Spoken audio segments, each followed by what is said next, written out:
Yes, magandang araw sa inyo mga kabagis, mga kartis-karte.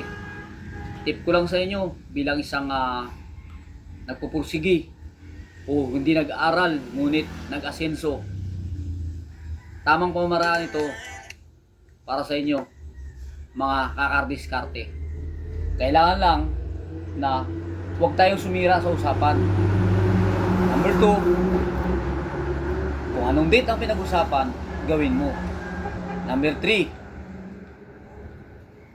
sikapin na sa itinakdang araw ng inyong pagmi-meeting ay sisipot ka.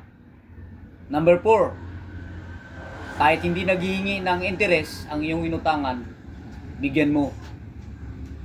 Number 6, kailangang sagutin ang mga tawag mula sa inutangan o mag-reply sa kanyang mga text messages o mga sulat.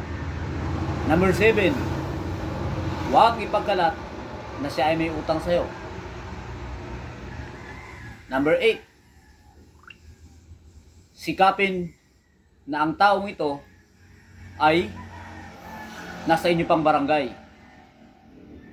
Number 9, tiyak na magugustuhan niya kapag ikaw ay merong incentives na binigay bago ka mangutang. Meaning, nagbigay ka na kagad ng interes bago ka man magumupan man nagastos ang inyong binigay sa kanya. Binigay niya sa'yo. Number 10, lubos na magpasalamat upang ikaw ay makautang muli kapag ikaw ay nakabayad na. Thanks for watching. I'm your Car Discarte.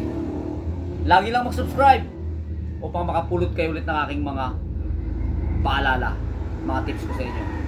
Thank you. God bless.